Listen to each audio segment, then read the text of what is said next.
Hello and welcome back to the Kyalami Grand Prix circuit. It's Bridgestone Challenge time with me, Rob Portman and Greg Maloney in the studio. We're about to get under starters orders and great to see once again a packed grid.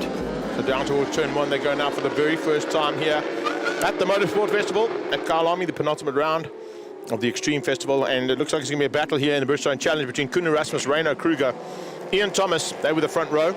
Then you had Edwin Smith, Nassif Wadweiler and Joe Herbig on the naked MV Augusta, heading out into the first time into barbecue.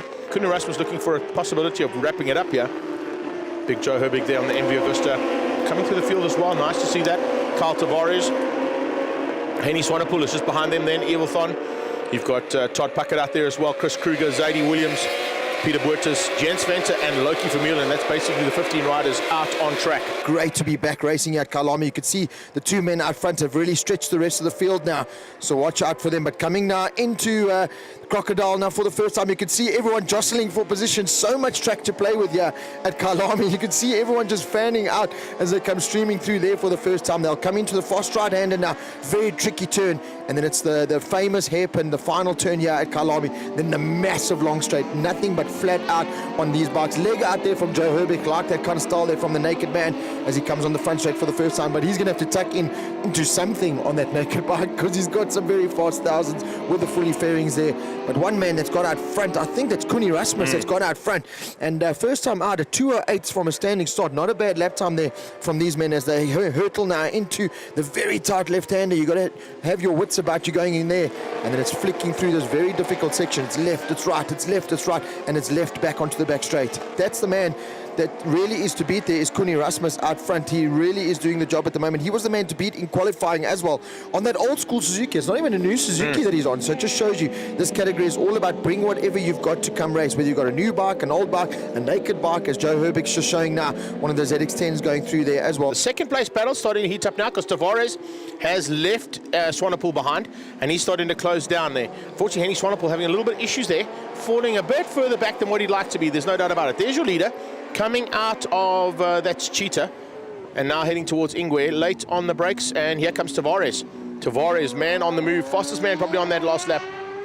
In fact, Carl Tavares on his last lap, just picking up on his lap times there, getting into the 2:01s. I'm sure he's probably going to be in the 2 deads right now. And the one thing they've got to be concerned about, you mentioned it earlier on, is if Koen Erasmus is going so well, he needs to step up into the sub-10s. And that's exactly how this category works. Remember that with these riders, as we see a change-up, oh, not quite. Tavares is going to try and maybe cut back here and squeeze him out for barbecue. It's a good line. It's a good line on that blade. You can see the two different lines there. The Kawasaki man late on the brakes but hugs the inside, and the Honda Fireblade takes the wide swooping line to get the drive. So you can see the different riding styles from the riders here. Great to see. We've got a Suzuki up front, Kawasaki in second, and a Honda in third. So good mixture of manufacturers there as well. But this man, Koen Erasmus, is so good at the moment, hitting every single apex that he needs to. But now that Tavares and the other man, that's Reino Kruger, are starting to fight. You can see the other rider now, the other Kawasaki rider coming into play. And here comes Tavares on the inside of Clubhouse, another very favoured overtaking place. So as they come through the S's now, let's have a look and see if Erasmus has actually caught. I think he may have caught one of the back markers. It might be Loki Vermeulen that we saw him just go ahead of. Yeah, but, definitely. Getting to the top end of the field, there's Loki Vermeulen. They've caught onto the back end of him now. So on the last lap, he's just not able to make the final lap without being lapped. But a good effort there from Loki. He's our back man. Of course, you can't have the front runners. Oh, the two runners! Tavares and Smith. Oh, Smith had a go. Kind of expected that. Edwin Smith having a go at Carl Tavares. So Tavares, unfortunately, been taken out there by the looks of things by Edwin Smith.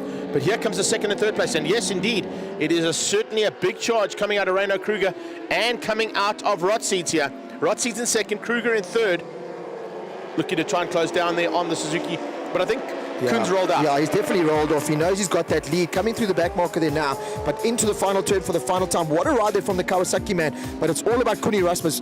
Got the pole position, got a great start, and pretty much led from start to finish. Wadweiler got the early hold shot and is filtered back through the field, but it is Koen Erasmus that'll take the win, just ahead of the two Kawasaki's. But unfortunately, that big crash on the last lap at the top of the hill. How many times have we seen races decided there at the top of the hill, and it's so easy to get it wrong there. There's the yellow flags for that crash. So unfortunately, the two men there, Carl Tavares and Edwin Smith, just crashing out at the last lap. Yeah, I think everybody would have gone past that by now. So the win going to Koen Erasmus. No, I really enjoyed it. I had a good start. Got a bit boxed in corner number one. managed to come down the mine shaft, took past the Kawasaki, and then from then on I had quite a nice race. So it is race